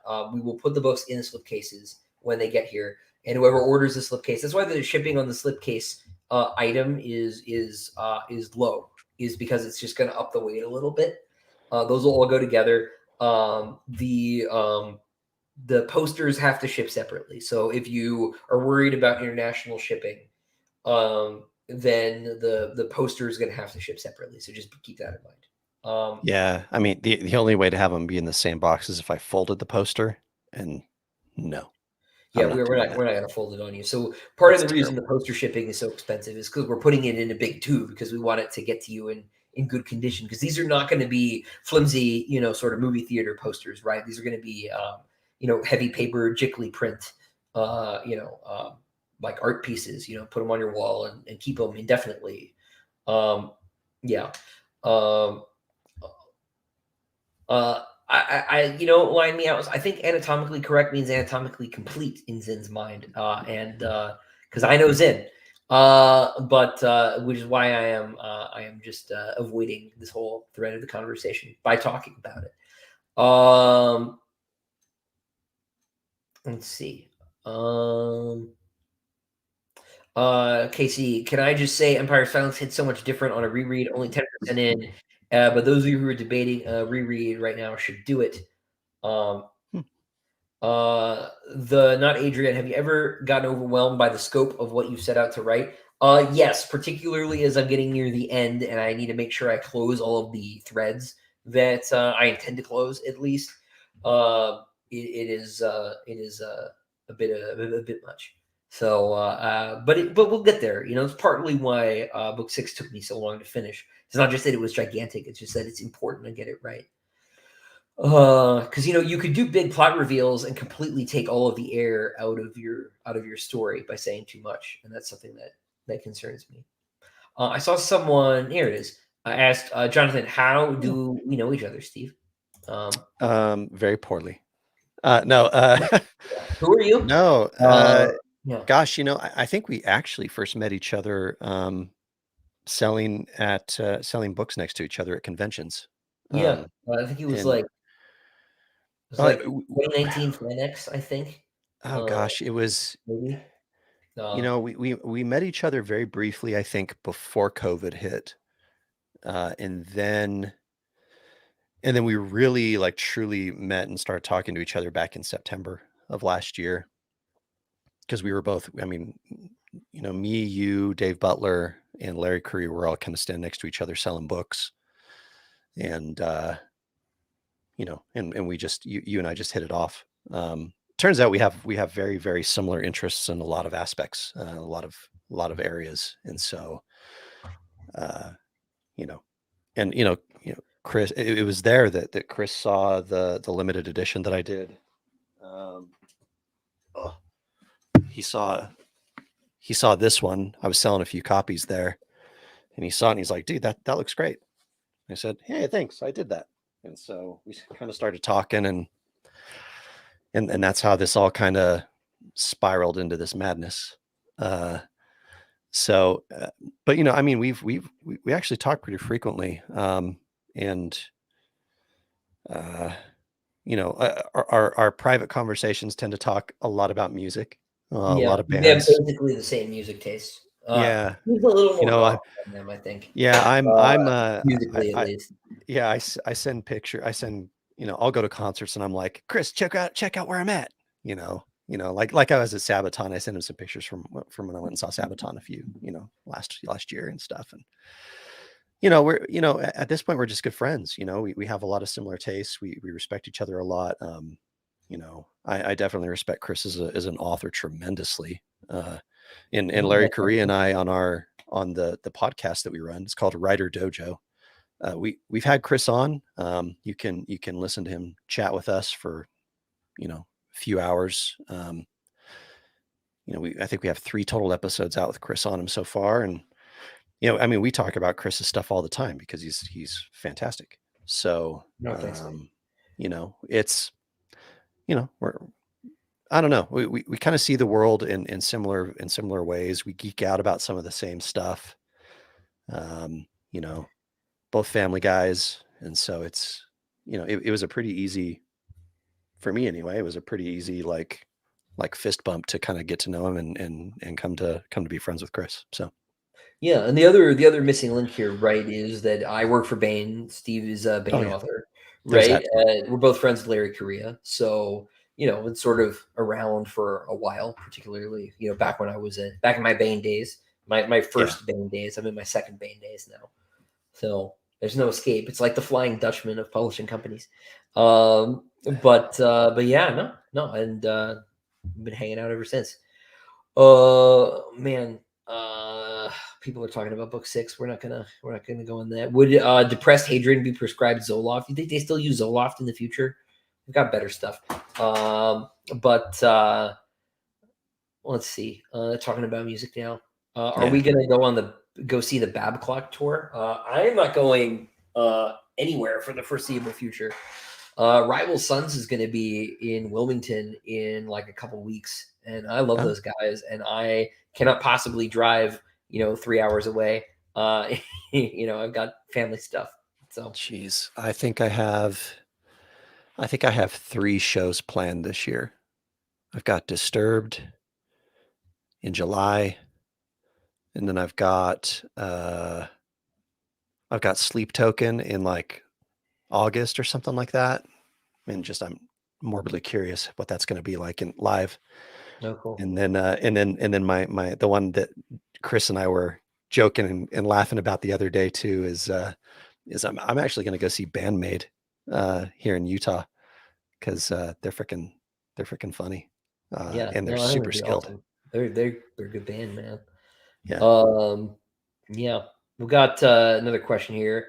Devin asks, will there be any more additions to the lettered editions now that there are 3 alphabets? Like an extra piece of art or something? They already have the extra piece of art in it. It's the main thing. An extra piece. Yeah. So yeah. And it's probably not. Probably not. But like we said earlier, these books are already about as tricked out as we can make them, right? Like they are, especially for the price point. Like you are getting way more than you're going to get like new material wise than you would in a lot of other special editions, right? If we get all of the art sponsors sold, I think let me check that real quick. We might have sold 1 or 2. We have not yet, so we still have 2 left. But if we get all the art sold, the book will have 11 interiors, black and white interiors. It'll have a frontispiece. The lettered will have 2 frontispieces because it gets its own special one. And then there will be the end papers, the cover, and the map. Right. So we're talking like, what is that? Like 15 pieces between the 2 artists. There's a lot there, right? The one other thing I want to mention about the slipcases, since we've sold a little over 300 of those now, we're not printing a bunch of extras of those. So if you want the slipcases, this is your time to get it. Like we're not going to print like 200 extra slipcases and let them sit in Chris's closet. Right. Not only are they expensive, they're bulky. They're very expensive to make. Very expensive. They're really not cheap. We're separating them out like this in order to keep the price of the book down. But if we put them in there, then we would have to sell the book for 150 still anyway, right? So this way we let people who want to get the book at 100 get it, and the slipcase really does cost a lot. The books are going to be shipped from not from my house directly, but they will be shipped from North Carolina. So someone was proposing we set up like a mailing center overseas, and for just 1,000 books, we can't justify the cost of doing that. But overseas, it's even less books, right? Because it's like 20% of the sales are overseas. Something like 20-30%, somewhere in that range, closer to 20. So they will be shipping from America. I know that makes the import costs high, but if we were doing 150,000 of these, that'd be a different story. But at this scale, no, they'll ship directly from here. The posters will be shipping out from Steve's end of the world. So, and I'm in Utah. So, sorry about that. The logistics just don't make sense. What is the name of your podcast, Steve? It's The Writer Dojo. I'll pull it up so you can see what it looks like.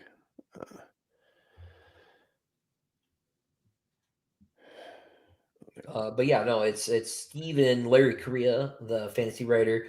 They talk about writing. Is it weekly, Steve? Yeah, it's weekly. So that's kind of what it looks like. Writer Dojo. We do it. Yeah, we update every week without fail. So we've been doing it for a couple of years now, closing in on 2 years actually. So we have 80, almost 90 episodes of content out there. Each episode's about 30 to 45 minutes long. And so, just kind of no nonsense stuff, talking about writing and stuff. Have guests on, like we had Chris on for 3 episodes, and that was always a blast. So yeah. It's a good, great, fun podcast. So yeah, there are a couple things I want to mention real quick before we start winding down, because we're closing in on 2 hours here.